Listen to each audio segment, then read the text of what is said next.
My name is Sahar. I coordinate the Israel program for AFSC out of the Jerusalem office.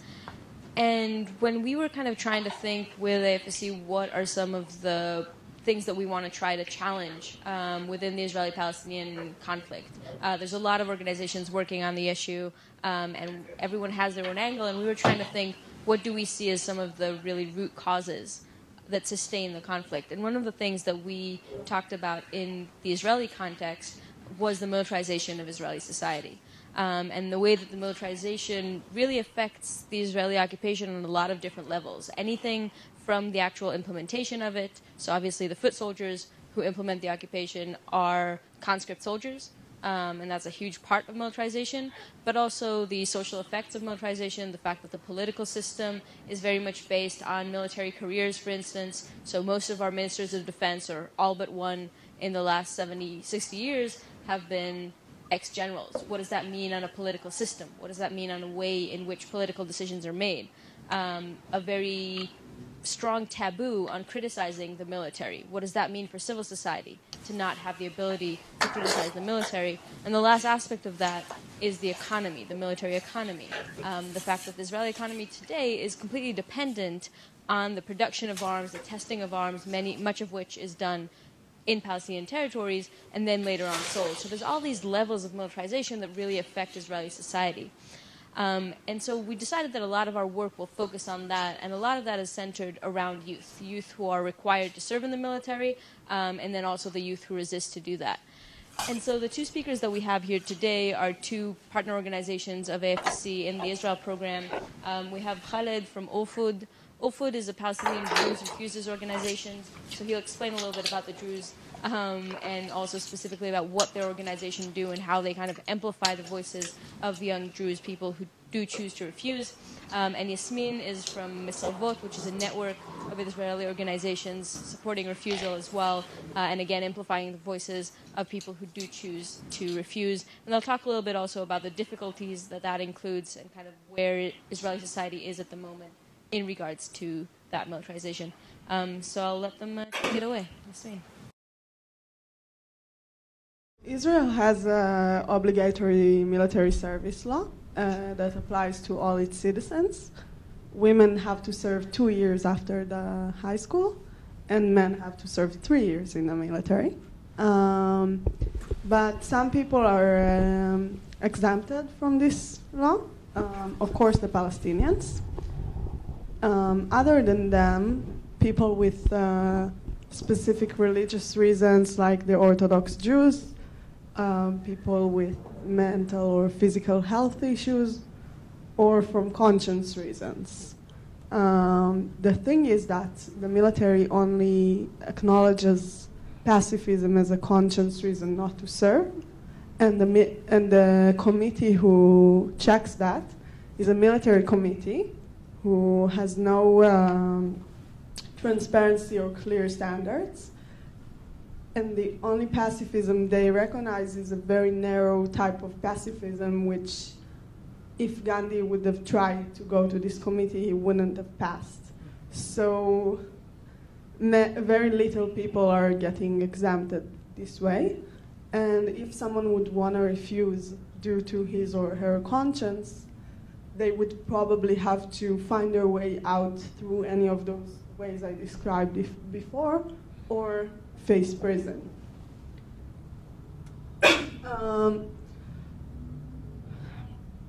Even though this law exists, when you look at the numbers, only less than 50% of Israeli citizens are actually serving the military. And from the Jewish population, 64 are serving the military, which means that it's a very low number if you look at the fact that everyone has to go on paper. But growing up in Israel, and I guess also here in the US, you don't really hear about these numbers. Growing up in an average Israeli school, as an average Israeli young person, you will think that everyone are going to the military, that there is no other choice, and there's nothing you can do about it.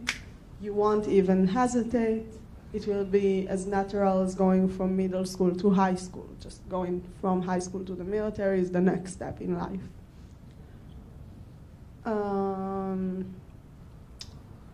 So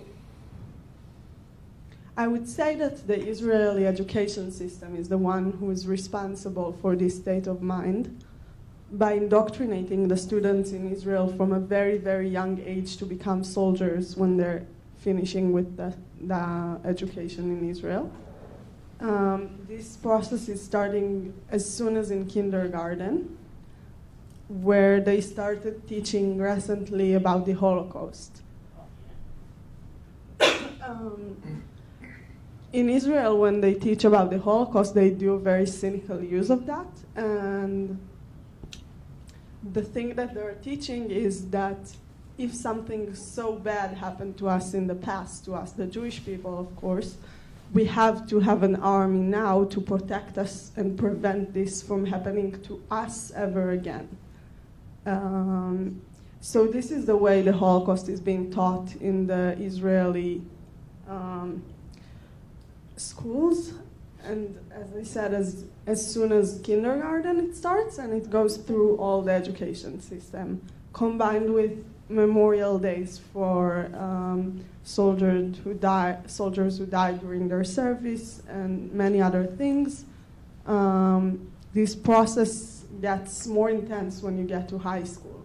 In the beginning of high school, you would get an order to start your process, which will determine which job you will get in the military when you start your service. So not only everyone are very busy thinking and talking and worrying about what job they will get, the schools are also very involved in this process, offering consultation, bringing soldiers to schools, and also taking the students to military bases to learn about the different jobs you will have and which kind of job will be best for you if you want to have what you would call a meaningful service. People in the age of high school would also go to courses to prepare them for combat service so they can get into certain units. And also there is some sort of thing like a boot camp that high school students will have to go to prepare to be soldiers. So this kind of boot camp has a special version only for the students who will choose to learn Arabic. Even though Arabic is an official language in Israel, you don't have to choose to learn it. But if you do, the message is very clear that you are doing that to prepare you to become in the intelligence forces, and not because you want to get to know the people you live with, but because you want to protect yourself from them. So this is the kind of feeling you would get if you go to the Israeli education system. And when you're finished with that, of course, you wouldn't even consider not going to the military if everything went on smoothly. But as I said before, many students decide not to go to the military after their high school. Many of them don't decide. Many of them don't go because they come from a very low socioeconomic background. And the military pays very little salary. It's $160 a month. If you have to support your family, you won't make it. So they go AWOL because they have to work, or they're not being conscripted in the first place because they have a criminal background. And one way or the other, they will find their way out of the military system. But also there are students who choose not to go, just because they don't consider the military as important as the education system would want them to think. Mostly they will do it quietly and under the radar because they would want to avoid the social stigma that comes with avoiding the military service. In Israel, being a dodger, we call it, is not only being very egoist and taking care only for yourself and abandoning your duty for society. It's also being a traitor and not defending your country against the enemies. So this kind of social stigma would make it very hard to keep in touch with all your high school friends. And obviously just the fact that you're choosing a different path in life will make it hard to keep in touch. And also this kind of social pressure will make it harder to choose not to join the military and to do something different than everyone else. It's very hard at this age. So if someone would decide that the social stigma doesn't make him change his mind and still wouldn't go to the military, he will also face economic consequences. If someone can make it through the military service on this kind of salary, as I described, he would enjoy certain benefits when he finishes his service, such as experience and connections that will help him later on in the civil life. As Sar said, in the Israeli politics, if you are getting into an important job in the military, you will be important in the Israeli politics. This same thing is true also for the high-tech industry and stuff like that. So if you have a good job in the military, you will have experience and connections and something to write in your CV that your friends who didn't go to the military don't have, and this is an advantage. But apart from that, you also get scholarships for university that are only for people who finish their military service, additional scholarships only for people who did combat service, and cheaper housing. This cheaper housing is also being used to push away Palestinians from certain areas. Because once I'm talking about all those benefits, you have to keep in mind that Palestinians are not doing their military service. So all of these are only for Jews. My hometown is Jaffa, which is an historical Palestinian city. And in the last decade, they started to build housing, which is in a very expensive neighborhoods, which are Palestinians, or at least used to be, and make it cheaper only for people who finish their military service. And that way they make the area more Jewish. So, as I said, many people are choosing to not do their military service very quietly and under the radar. But if someone would choose to go completely with his or her ideology, it will also come with an additional price, which is the loss of your freedom and imprisonment.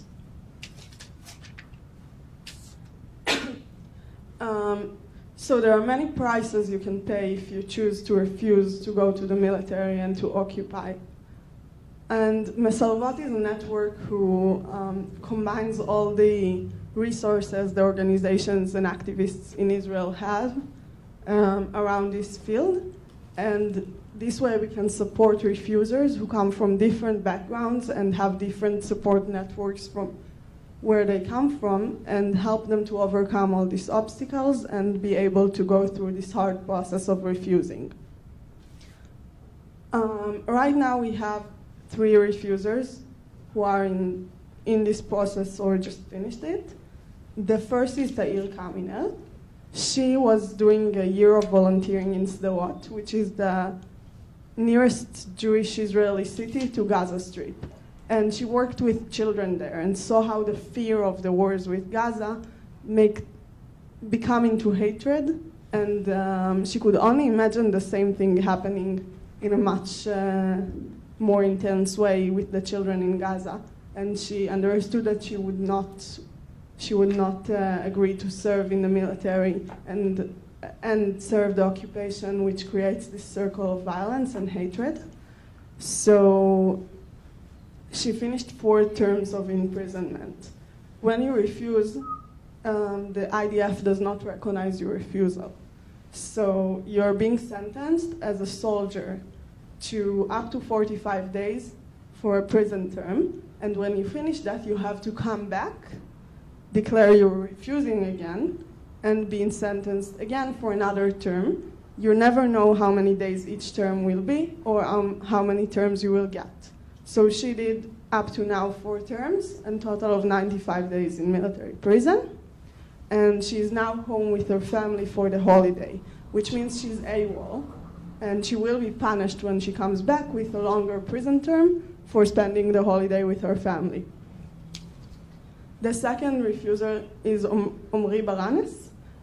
She's actually a pacifist, but she wasn't a pacifist enough for the military's committee.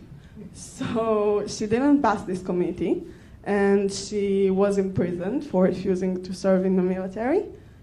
And she's trying to change the committee's decision from there. She finished her first prison term lately, and she will be joining Ta'ir for the second one in the 2nd of May. And the third one is Aidan Cutley, who's a transgender woman. She was sentenced for a week in men's military prison. Once that happened, we filed an urgent appeal to the Israeli Supreme Court. And the second we did that, the military started to act very quickly. The military in Israel is marketing itself as feminist, gay-friendly, and trans-friendly. The fact that people from all genders can serve the military, occupy Palestine, and bomb Gaza is considered as feminist. So they didn't want the bad publicity with Aidan, and they sent her right away to a deputy of mental health. And he decided that she wasn't fit mentally to serve in the military and exempted her. I will just say that before this deputy, she went to 2 more mental health deputies in her process, and they both decided that she was fit to serve the military. So you can see how the minute someone, and especially a trans woman, would drift a little bit from the mainstream, the military would say that she's crazy and not doing that due to her ideology. So we weren't surprised, but very disappointed.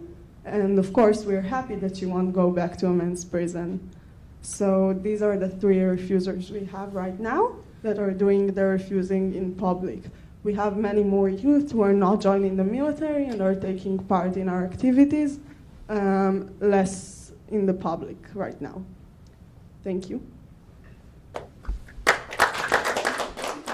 As Sahar said, I'll explain a bit who the Druze are in the beginning.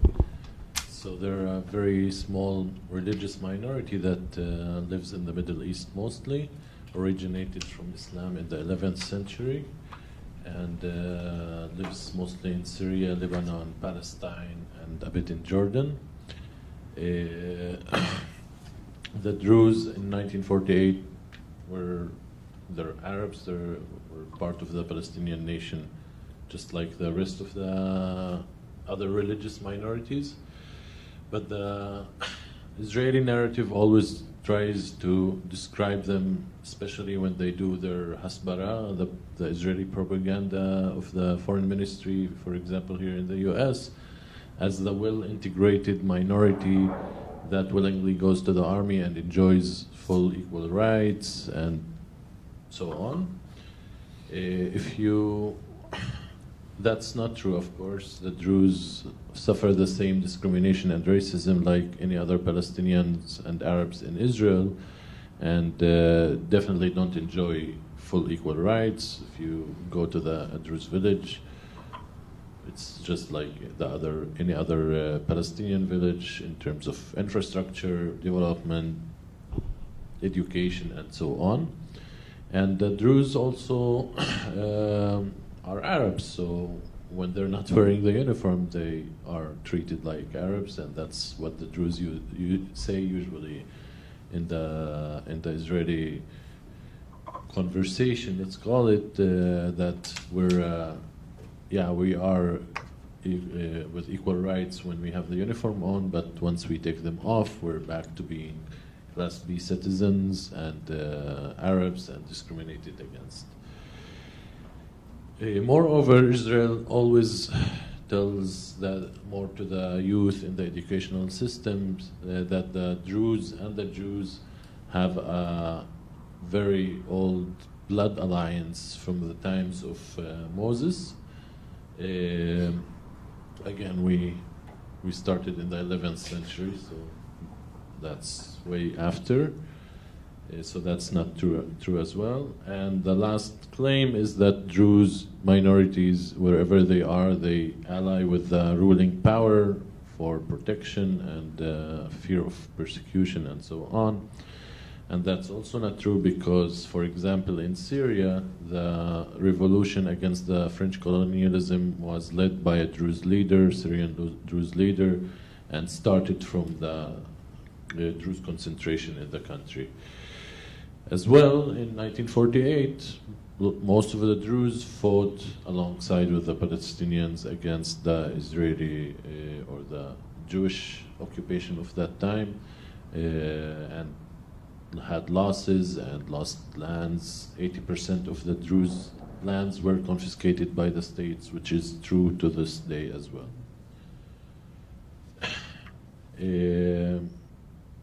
So the law Yasmin described was introduced in Israel in 1956 and was imposed on all Israeli citizenship holders.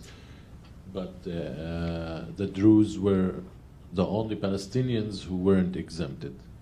And later on that year, Israel also introduced the nationality clause in the ID. So for Jews, it says Jewish nationality, which is also something new that wasn't before Israel. Judaism is a religion, but was never considered as ethnicity.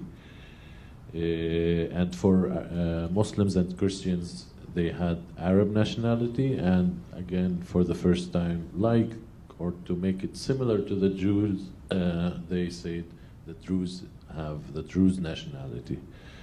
Of course, the Druze are Arabs. They've always lived in Arab population countries. Their language is Arabic, culture, everything. So that was a clear attempt, successful one, and unfortunately we'll see later on, in divide and conquering the Palestinian population. In the 60s, more measurements were taken. For example, Druze villages or villages that had majority of Druze had a Druze local council. It was defined like that. And the religious courts of the Druze, which were part of the Muslim ones until that point, were separated as well. But I think the most dangerous and successful tactic that Israel did was in the 70s, which was separating the legal systems of the Druze from the rest of the Palestinians living in Israel. That means new curriculums were introduced specific for the Druze. So we had Arabic for Druze as a language, literature, and so on, and math and history specific for Druze, which is true to this day. Of course, all curriculums for non-Jewish schools are manipulated in Palestine, but more so for the Druze ones, taking out of them any Arabic and Palestinian affiliation, and of course reinforcing the Israeli narrative about blood alliance and so on. These tactics went as far as intervention in religious practices and beliefs of the Druze, specifically in Palestine. For example, today, the 25th of April, is a religious day where the religious people visit a temple of a prophet called Shu'aib. This was always only a religious day that only the religious people went there to pray, but in the 70s, Israel announced this holiday as, or recognized this holiday as a holiday for the Druze, and on the other hand, they did or unrecognized the Eid al-Fitr, which is the holiday at the end of Ramadan, which Druze still celebrate everywhere in the world, and also in Palestine, most of them still celebrate it, but it's not officially recognized as a Druze religious holiday anymore.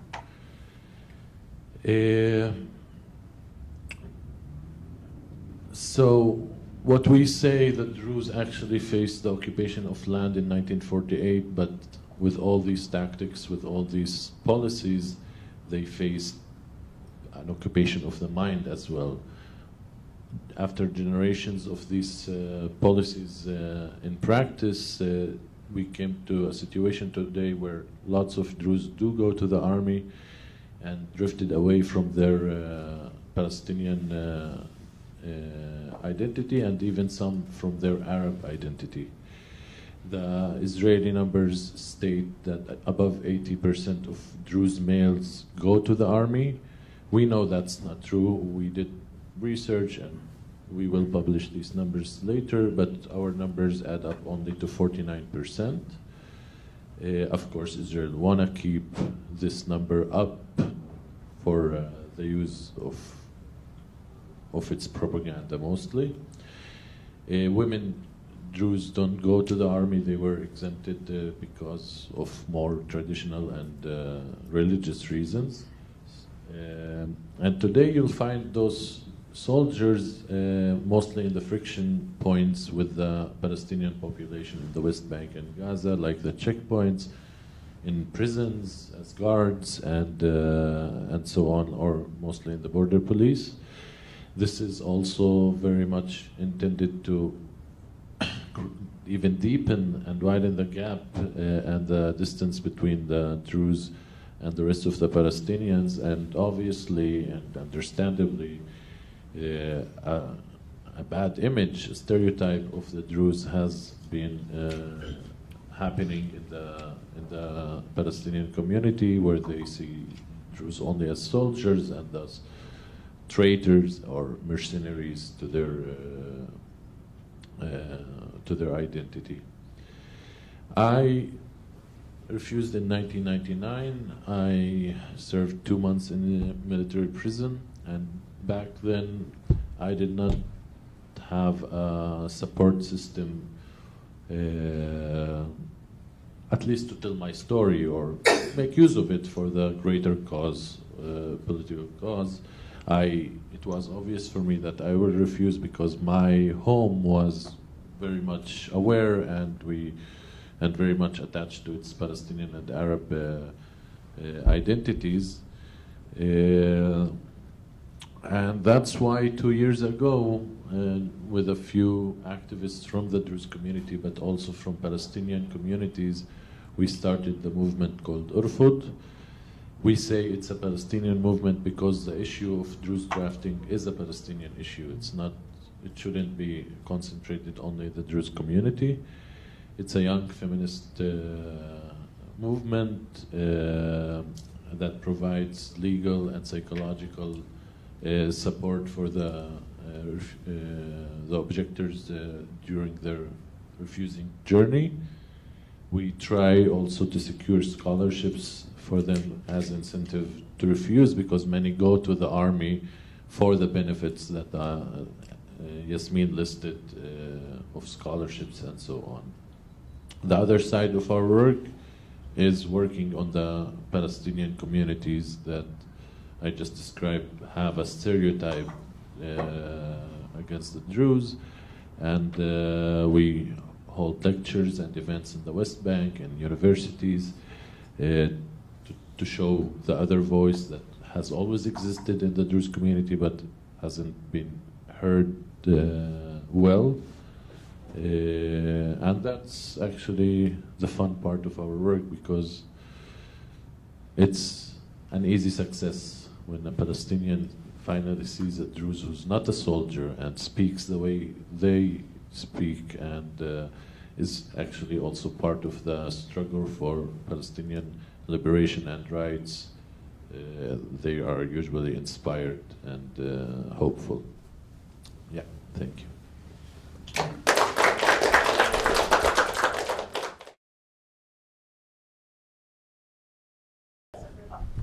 I thought that the Hasidics or Orthodox now have to serve in the military. I don't know where I read that. I thought that's been changed. I read that somewhere. I heard about somewhere that they're changing now because Hasidics have to serve in the military. Well, I don't know if you heard of Yair Lapid or not. This is an Israeli politician who made out a career out of trying to conscript the Orthodox Jews. As I mentioned, being a Dodger in Israel is a very hard social stigma, and it's really easy to stigmatize an entire community and demonize it for not going to the military. So, as the Orthodox Jews are all considered Dodgers and people who are living off the work of everyone else, they were very quickly and very easily demonized and blamed for all the problems of Israel's economy. So Yair Lapid tried to make a career out of trying to conscript them, as I said, in order to solve, of course, every problem we have, every economic gap that is very, the economic gaps in Israel are very big, etc. So he made a law that was also cancelled recently, but the law he made was that Dodgers will be economically punished. But the thing is that a Dodger as a bad word or a stigma is one thing, and the legal term of the Dodgers is another thing.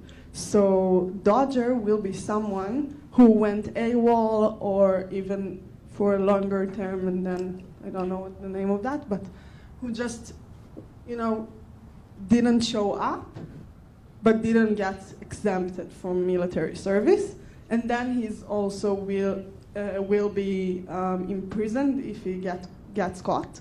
Most of the people who are legally Dodgers in Israel will be people who ran away from their bases or didn't show up to their conscription because they have to work. They are the poorest people in Israel, and they are the ones who are facing by this law, which was cancelled, as I say later. They are the ones who are facing these financial consequences.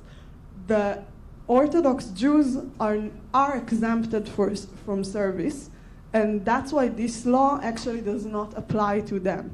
But when Yair Lapid passed this law, he sold it to everyone, as if this is the way to conscript the Orthodox Jews, or at least punish them for their very bad behavior. So everyone believed him, and when the law was cancelled, there was a very, there were a lot of protests. But it's just an example to see how you can use the law to help demonize a certain group of the population without the law have any actual meaning in reality. More questions? It's more of a comment, and I think thank you first of all. Thanks to all those who are brave enough to step forward and refuse, especially now with point to Khalid and the Druze. I'm Palestinian. I was born and raised in Baqi al-Gharbiya, which is not far from wherever you are. It's a small country. But I lived in the US for the last 33 years. Growing up there, I lived as an adult. Obviously we had a funky relationship with the Druze, the non-Palestinian Druze. I've had the great honor and fortune of getting to know a lot of incredible Druze people. I'm a writer. I write and been publishing since the mid-70s. People like Samih Al-Qasim, like Salman Matur, and others I got to know personally. But we still have that divide, that block that says, when I go to Tul Karim or to Nablus, the Palestinian towns, and I'm stopped at the checkpoint by a Druze soldier, we knew because he spoke Arabic fluently and he very proud in saying it. It created that, as I said, bad relationship between us. And things have changed over the years. And you're seeing more and more refuseniks, so to speak, that are stepping forward, and that's phenomenal. But it's really a strange. Continues to be a strange relationship. I go every year, and I spend a lot of time back home, and I still have that really nagging feeling every time that I cross the checkpoint to go and visit friends in the West Bank. I do hope that this will diminish. Question that I had for you, it's really more of it's a question, and it's an odd question, or maybe an uncomfortable question. Growing up we were always led to believe, the non-Druze Palestinians, that the reason Druze serve in the Israeli army because their religious leaders sold them out to the leaders of Israel when Israel was established. I've never really 100% believed it personally, but there's always that. I've always, that's always been the rumor that's floating around. So I'd be curious for you to comment on that. And I have another question to both of you after. Yeah, that's also, for the sake of the presentation, I don't go into all the details, but that's a very known story. So, between 1948 and 1956, when the law was introduced, Israel has been working in the Palestinian community, of course, and finding its collaborators and from all religions, obviously, and so on. It's a tactic that they still use, unfortunately, till today successfully. There was a letter of 16 figures, not all of them religious figures, who signed a consent to draft the Druze. By the way, the religious leader at that time, who passed away in the 90s, Sheikh Amin Tarif, didn't sign that. That's the one that will always say he's the one who sold out. We have a copy of the document, so we know for sure. Of course, later on, I'll get to that actually. Sure. At the same time, there was a petition of 3,000 Druze figures, mostly religious figures, who signed that against the drafting. Mm-hmm. And of course, the refusing at that time was almost general. Like, besides those collaborators, I guess no one went to the army. That's when Samih al-Qasim, for example, started the first movement against conscription. He was the first public, he's from my village, by the way, refusal. But what happened with the religious leadership later on is that there were three strong families in the Druze community. Rukun in Aisafia Daliye and Nefis in Shafamir. These are the names of the families in the towns. And Tarif in Julis. And the Israeli authorities started to give power and positions and resources to the two other families who were more with the authorities, I would say. So later on, the family, the general family of Sheikh Amin Tarif were afraid to lose their position as the leaders and kind of twisted his arm. That's what we heard from going and interviewing people who lived that time. It sounds like one of the big problems is isolation for the refusers, who feel like they're isolated from their communities and from one another, and that one of the values that your respective organizations provide is connection among them and reinforcement. So I have a two-part question. And one is, are there times when people come to, if not your organizations, other support groups, as a group, as two or more people together who are reinforcing each other already? And then the other question is there an opportunity to kind of plant the seeds earlier on, like in high school, for kids who might kind of like reinforce one another as a group of 3 or 4, and in so doing not feel so isolated when they really become of age? So, from my experience, it rarely happens that people would come together. Right now, we have some young girls who approached us, but it's very initial, from bilingual school in Jerusalem. So they grew up in a school which is mostly very left-wing, and they will probably refuse as a group. But it's something that happens very rarely. About planting the seeds sooner, well, it's very difficult to enter schools because there is a law against calling for refusal in Israel. And anyway, such radical political views would not be allowed in schools. So we try to find other ways to reach to high school students. In Israel, usually there is something that called the Shministim letter, which is the letter of high school students who declare they're going to refuse to serve the military of occupation. It's and they start it almost every year on their own. It's some sort of a tradition. It's not something that we start ourselves, but it's usually it's being supported by older activists in the field, and then once everyone on the letter will get their exam, the letter will just fall apart, and then a new one will start. So one of our goals in Mesalvot is to give these young refusers a home for continuous political activity, and specifically around refusal. So few young high school students who approached us and said that they want to do something political with their refusal.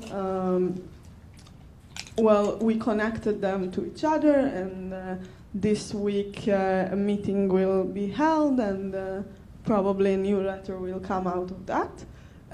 These people are people who approached us because they heard about refusal from our media coverage in the mainstream media, or because they heard from a friend who heard from a friend who knows someone who knows someone, which is the more useful way to reach to youth usually. So we're holding all kinds of events such as panels or talking to refusers in any forms for people who are interested, and then they will approach us and try to think how they can continue their path towards refusal. And that's the way we usually get to them. Another thing that was happening every year was alternative summer camp for youth, which was a project that tried to talk about politics and social issues from a very lefty, radical way, angle. And it also talked about military and if to go to military with the option of refusal as the favorite option, of course. Many of the people who started the latest refusers letters came from this summer camp. It had a very good influence, but I think the project is sort of ended in the past few years, like 2 or so, and we have to see where it goes. There is a new group who is trying to renew it. So these are the ways we're trying to reach youth earlier. In terms of reaching out to before pre-drafting youth, it's more or less the same systems, but in terms of support, when we have a refuser coming, there's usually a lawyer, a psychological or social worker that accompany them, and a former refuser, just to give them, share the experience. And because usually those who come, mostly because most of the people who come to us are not like me, those who knew they will refuse and come from the right environment to do so. Those are convinced we don't need to really work on them that much. Those who don't come from that support system are usually really afraid to do so, afraid of prison, afraid of losing their options for careers in the future or education and so on. So a refuser who is a graduate of university and has a career or successful in life is something reassuring to them to see. So that's what we do besides tactics. How about social media, Mark? We're both organizations. Yeah, that's today obviously the most used. It's mostly for our advocacy and our campaigns, but to reach out, of course, some people come to us through our Facebook, which is very popular in Arabic, Palestinian-wide. But we have also a hotline kind of thing. People can call and leave a message, and then an expert calls them back. So that's the more convenient way for them to approach us. I had two questions. I was curious if you both could comment around the impact that the recent war in Gaza has had on your work and how that was perceived within Israeli society. And I'm also, we hear a lot about the violence in Jerusalem right now, and I'm curious what you make of the opportunities that presents, just for the unique organizing that can happen in Jerusalem. Regarding the war in Gaza, I think there are two more important stories. I'll tell the Druze one. In that war, there was a general of the Golan Brigade, which is one of the elite combat brigade in the Israeli army. He was a Druze, and he was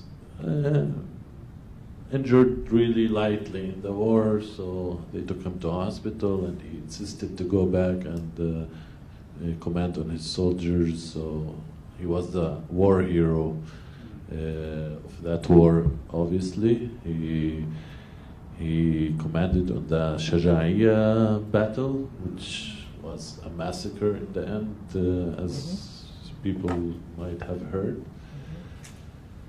And if you try now to remember, his name is Ghassan Alayan, a celebrity in Israel.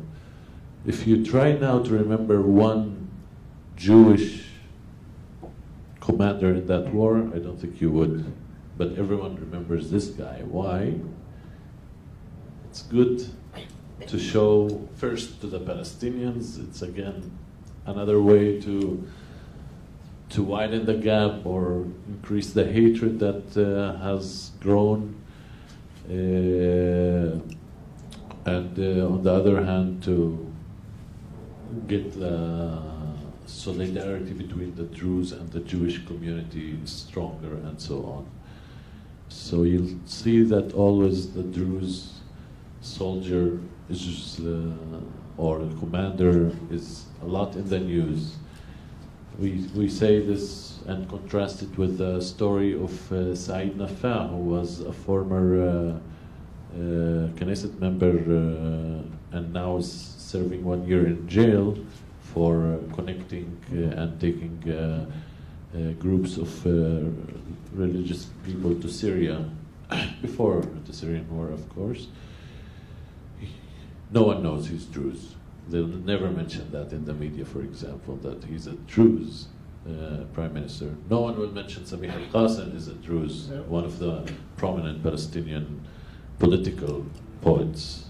But they will emphasize if you do have a big role in the army. If you are on the other side, they will actually try to hide that you're Druze and that there are voices like that in the Druze community. Around the 2014 massacre in Gaza, we've seen very big number of refuser groups. Apart from the refuser letter of 2014-15, which started around this war, there was two groups of reserve refusers. There was a group of refusers from elite unit of intelligence who talked about what they have to do in their very something like in their jobs, who are considered very okay and humane generally because they're not out there in the field and they exposed some things that they're not actually allowed to expose, about how they're threatening Palestinians with certain health issues, that they will not get treatment unless they're cooperating with the Israeli forces, or that they will uncover certain identities of LGBTQ people if they don't cooperate and such stuff. And also we saw a big number of reserve soldiers who are not going to the reserve, not refusing, but doing it quietly, of course, as I mentioned before. There was another refuser group, which I'm now forgetting. And the other thing that we see is that the main unit of I don't know the name, like the foot soldiers who went into Gaza to participate and actually do this war in Gaza. After this, they many of them started to reach for help from New Profile, which is an organization who gives help to people who are trying to just avoid their service in any way. So they approached for help from this specific unit, and they all went out on mental health reasons. You see that it happened to many of them. Another thing that you see is a higher rate of suicides in the military around the same time. So yeah, there was a lot of refusal around that thing, quietly or publicly.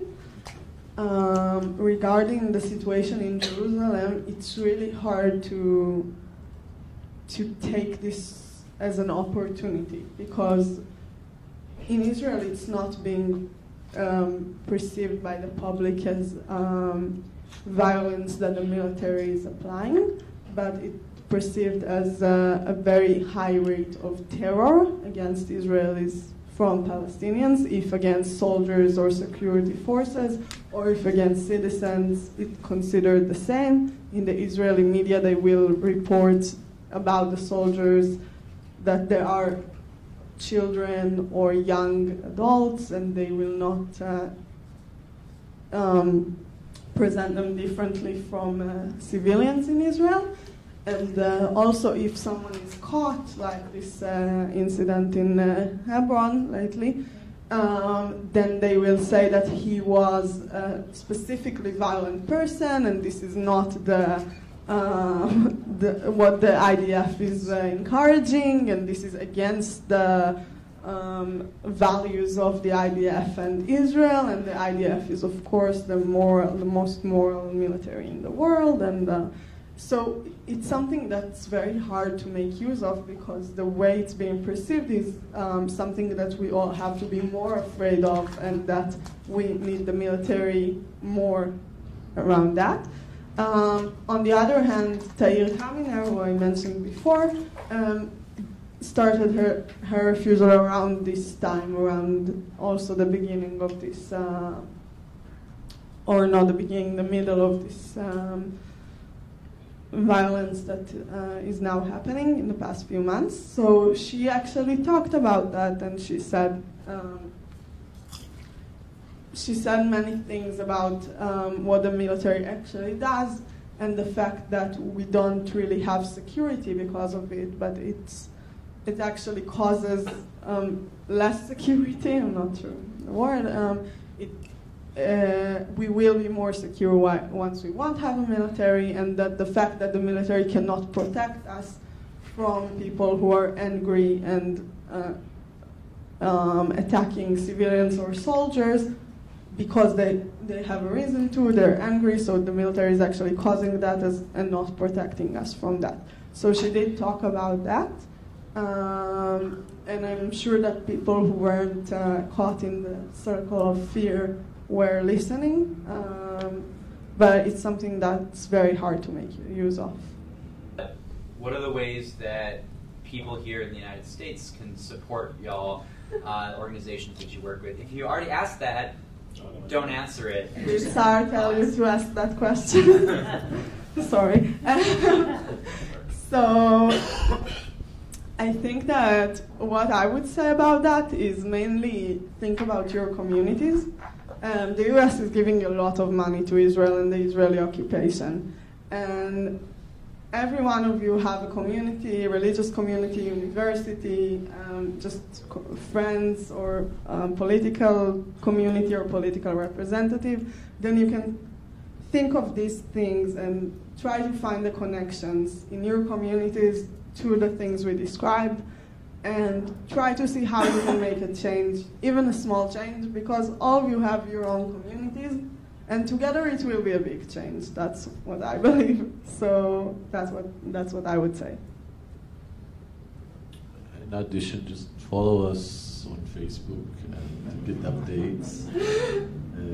I should mention Refusers Solidarity Network, which is also helping and co-sponsoring this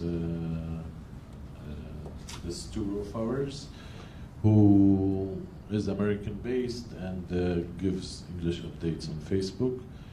We also have an English Facebook. If you search for Urfot, URFOD, you'll find us right away. I think for me also it's a bit important of our first reach out to the United States, both of our movements, and obviously Israel works here a lot, mostly in universities and on government level and policy levels and so on.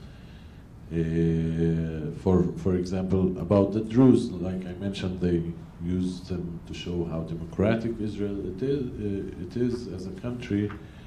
When those come to universities or wherever, and they take Druze soldiers. Mike was telling me how they take one Druze soldier, one LGBT soldier, one Ethiopian soldier probably, and so on, to show that call us, we'll be happy to Skype or whatever and tell the other or the true story.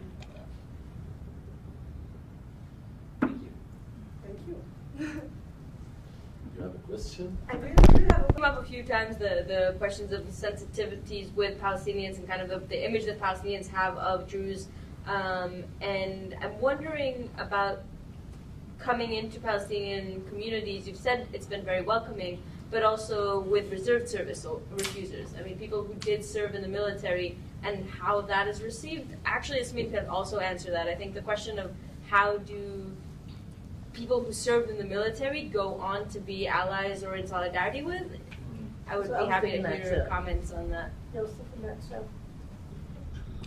Yeah, it is a complicated question. We had refusers who refused during their service. I think the most important thing for a Palestinian to hear is that the person now is aware. They know that most of those who went when they were 18 or 17 to the army were victims also of the occupations. That's what we say. They didn't know better. And if they did manage to know better later on, especially if they're Druze, I have to say, I have to be honest, they're more forgiven in a way.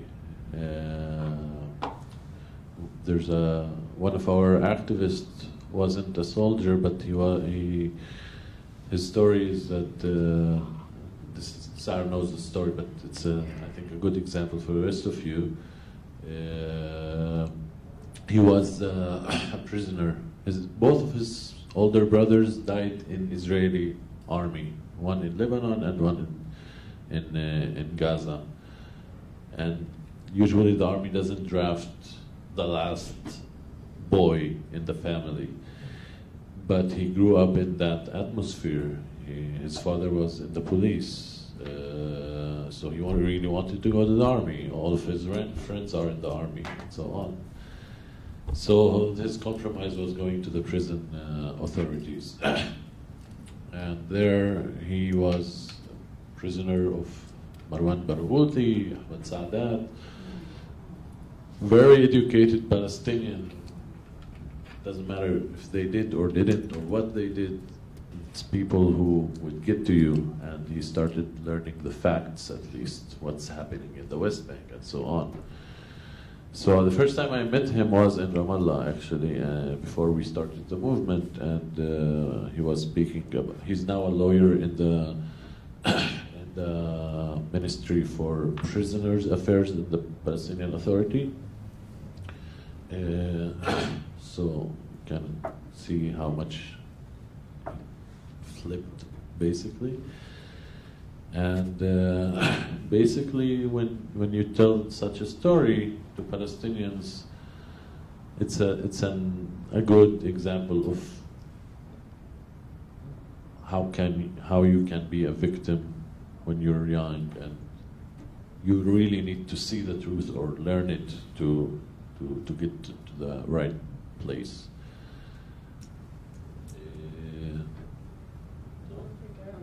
Earlier, you talked about how you're putting in place outreach programs into the Palestinian communities within what's known as Israel, within the Israeli citizenship. I'm not aware of that. I mean, I haven't seen, but again, I don't live there, and my visits are normally limited. What are you doing specifically, and how is that received by the non-Druze community within the state of Israel? Actually, within the 1948 areas, we don't hold lectures in Umm al-Fahm and so on, but we have activists from all of these villages. There we just participate in Palestinian events. We were one of the groups that organized more in the north the protests with the hunger strike prisoners in Haifa, more specifically. So they see us, they see the shirt of our movement, the T-shirt of our movement, and so on. But we have now, I would say, at least one or two activists in every Palestinian village or town in Palestine, in the bigger ones at least. And that's how they hear about us. We go participate in lectures that we're invited to, more than we initiate ones there. So we were in Nazareth, we of course in Haifa a lot, and in the Triangle area as well, which is where you come from, and so on. No, but I mean, I think it's important. So I mean, I understand the value, the urgency of reaching out to the Palestinian community in the occupied territories. Fully on board, understand. I still believe there's a lot of value in making sure that those on the other side of the wall really understand understand you fully. Because as I said, the stigma is still there. I even when I visit now, I still hear it. I see it. I see the soldiers. I see I hear the commentary from people from Baca, from my town, from others. So I think there's value in making sure that people are aware that there is a movement. When Sameh al-Qasim did what he did, I mean, that was a firebrand. I mean, he set the stage for everyone else who did after. Everyone was aware, and I think that's what made the rest of the Palestinian community within Israel aware of the issue and the dichotomy. I just think it needs to continue because there's more of an active military presence, if you will, and you see a lot of Druze soldiers. It's important for us, people like me and like the 1.5 million or so, need to know that what you're doing is serious, and what you're doing is heading in that direction, is leading to the to expanding the refusal movement. Yeah, I think we're on the way there. We're quite famous actually at this point there, but obviously with people who are politically involved. I mean, those who will not be engaged anyway in any political activity, not even their own activist or in their own locality, those who probably wouldn't know about us, but the rest, youth level, I think if you ask anyone, they should know by now.